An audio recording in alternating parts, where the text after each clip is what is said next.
అనకాపల్లి జిల్లా JN ఫార్మాసిటీలో విషాదంపై enquiry ప్రారంభమైంది. విషవాయువులు leak అయి ఈ రోజు ఉదయం 2 సిబ్బంది మృతి చెందారు.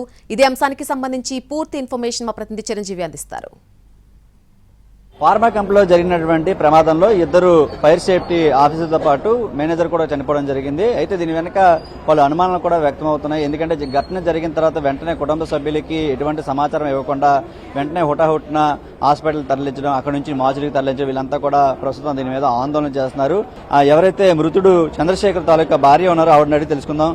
అసలు ఏం జరిగిందమ్మా? ఎన్ని గంటలకు అతను చంద్రశేఖర్ గారు రావడం జరిగింది ఇంటికి? 9 o'clock అరౌండ్ వచ్చారండి. టిఫిన్ చేశారు. మళ్ళీ రమేష్ అని అతను కాల్ చేశారండి. కాల్ చేస్తే ఎఫ్లూయెంట్ ఏదో పెట్టాలి అని చెప్పేసి కాల్ చేశారు. ఆయన మళ్ళీ 10 o'clock కల్లా ఇంట్లో నుంచి వెళ్ళారు. కీస్ తీసుకొని వెళ్తారు. మళ్ళీ నన్ను లేట్ నైట్ ½ an hour లేకపోతే 2 hours వచ్చేస్తారు. ఇబ్బంది పెట్టడం ఎందుకని తాళం తీసుకొని వెళ్ళిపోతారు ఆయన. తర్వాత నేను 2కి అలా లేచాను. ఇంకా రాలేదేంటి అని చెప్పి చూశాను. కాల్ చేశారు. ఆఫీస్ ఫోన్ చేస్తే ఎత్తలేదు. పర్సనల్ ఫోన్ చేస్తే వేరే వాళ్ళు ఎత్తారు. ఆయన ఎలాంటి మూమెంట్లో ఉన్నా ఫోన్ లిఫ్ట్ చేస్తారు. మీటింగ్లో ఉన్నా ఎత్తి మీటింగ్ వినిపిస్తారు. ఓకే మీటింగ్లో ఉన్నారని, లేకపోతే నాకు లేట్ అవుతుందమ్మా ఎంతసేపట్లో వస్తాను తెల్లవారుతా ఏదో ఒక ఇన్ఫర్మేషన్ ఇస్తారు. చంటిపిల్లతో ఉన్నాను కదా కంగారు పడతానని చెప్పేసి. అయితే ఏం చేసి లిఫ్ట్ చేయట్లేదని చెప్పి మా ఆయనది పాత ఫోన్ ఒకటి ఉంటుంది ఇంట్లో. వాళ్ళ కొలీగ్స్ నెంబర్ ఒక అబ్బాయి తెలుసు అభి అని, అతను కాల్ చేస్తే వితిన్ సెకండ్స్లో ఎత్తాడు. ఫస్ట్ రింగ్కే ఎత్తేసాడు. నాకు ఇంక కొట్టేసింది. హలో అంటే వదిన నాకు ఇప్పుడే తెలిసింది, నేను హాస్పిటల్కి వెళ్తా అనుకున్నా.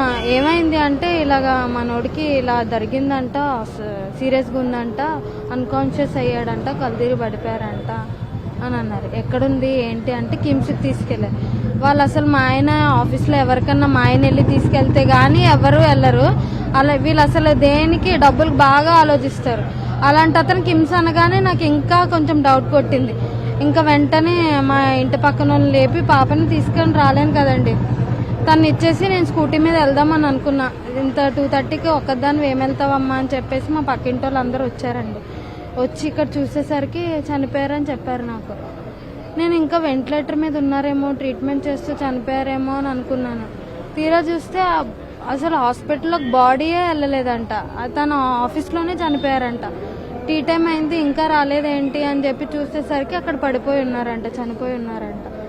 ఇంకా అప్పటికప్పుడు వీళ్ళు అంబులెన్స్లో ఎక్కించి తీసుకువచ్చారు. అంటే గతంలో కంపెనీ యాజమాన్యం కానీ మీ భర్తకు కానీ ఏమైనా గొడవలు అంటే జరిగిందా? ఈ మృతి మీద ఏమైనా అనుమానాలు మీకు ఏమైనా ఉన్నాయి? అంటే ఇంతకు ముందు అంటే ఒక 3 నుంచి ఒక 1 week మధ్యలో చిన్న ఒక మాట అయితే మా ఆయన చెప్పాడండి.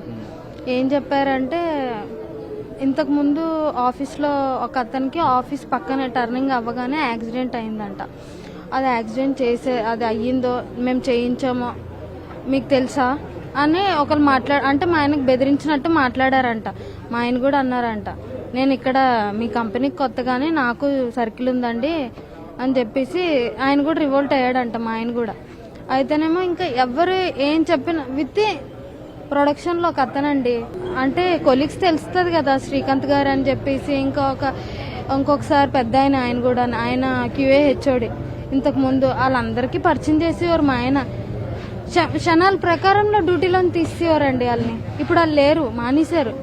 ఇవంతా 2-3 నెలల్లోనే జరిగినాయి. ఒక్కొక్కరిని తీసేస్తున్నారు. ఇప్పుడు మా ఆయన ఏదన్నా మానేయాలన్నా చంటి బిడ్డతో ఉన్నారు. సంవత్సరం అయింది మేము హైదరాబాద్ నుంచి ఇక్కడికి వచ్చి. ఆయన ఏం చేయాలని ఆలోచిస్తారు. ఇప్పుడు నేను మానేస్తే సడన్ గా నా కుటుంబం రోడ్డు మీద పడుతుందని ఆలోచించి వాళ్ళు ఎన్నన్నా పర్సనల్ వర్క్స్ కూడా చాలా వాడుకుంటారండి. రైల్వే స్టేషన్కి రమ్మని, ఇంట్లో తాళాలు పోయినాయి అని. ఆయన అసిస్టెంట్ మేనేజర్ అండి, ఆయనతో చేయించాల్సిన పనులు అవేనా అండి? నేను ఇంట్లో అయితే ఎన్ని తిడతానో ఆయన్ని, అసలు నీ డెసిగ్నేషన్ ఏంటి, నువ్వు చేస్తున్న పని ఏంటి అని. కార్ డ్రైవర్ లాగా ఆడిటర్స్ ఉంటే డ్రైవర్ని పెట్టుకోండి, ఆడిటర్ని ఉంటే ఆడిటర్ని తీసుకొని రా. ఈయనే ఎయిర్పోర్ట్స్కి అన్నిటికీ. ఘటన జరిగిన తర్వాత కనీసం ఇప్పటి వరకు కూడా యాజమాన్యం రాలేదు, కనీసం పరామర్శించినటువంటి పరిస్థితి. మరోవైపు కుటుంబ సభ్యులంతా కూడా విషాద ఛాయలు నెలకొన్నాయి. ఎందుకంటే అక్కడ ఖచ్చితంగా ఇలాంటి కంపెనీల్లో సేఫ్టీకి సంబంధించి ఖచ్చితంగా ప్రమాణాలు పాటించాల్సి ఉంటుంది. ఇటువంటివి ఏవి పాటించకుండా 2 నిండు ప్రాణాలు కోల్పోయినటువంటి యాజమాన్యం మీద కఠిన చర్యలు తీసుకోవాలని చెప్పేసి ముఖ్యంగా బాధితులు డిమాండ్ చేస్తున్నారు. కుటుంబ సభ్యులు కూడా, మరోవైపు వాళ్ళ ఫ్యామిలీస్ అందరూ కూడా తీవ్ర విషాదంలో మునిగిపోయినటువంటి పరిస్థితి. అయితే ఈ ఘటన మీద ఖచ్చితంగా పోలీస్ ఎంక్వైరీ జరపాలి. ఎందుకంటే డ్యూటీ నుండి ఇంటికి వెళ్లిన వ్యక్తిని మళ్ళీ ఎందుకు రప్పించారు, రప్పించిన తర్వాత చనిపోయే తర్వాత కూడా కుటుంబ సభ్యులకు ఎటువంటి ఇంటిమేషన్ ఇవ్వలేదు, దీని మీద పలు అనుమానాలు అయితే ఉన్నాయని చెప్పేసి మృతుడు భార్య కూడా చెప్తున్నటువంటి పరిస్థితి కనిపిస్తుంది. మరి దీని మీద పోలీసులు ఏ స్థాయిలో ఎంక్వైరీ చేస్తారు, మరి దీనికి బాధ్యులైనటువంటి వారి మీద ఎటువంటి చర్యలు తీసుకుంటారు అనేది చూడాలి. కేవలం మన రవితో చిరంజీవి ఎన్టీవీ విశాఖ నుంచి.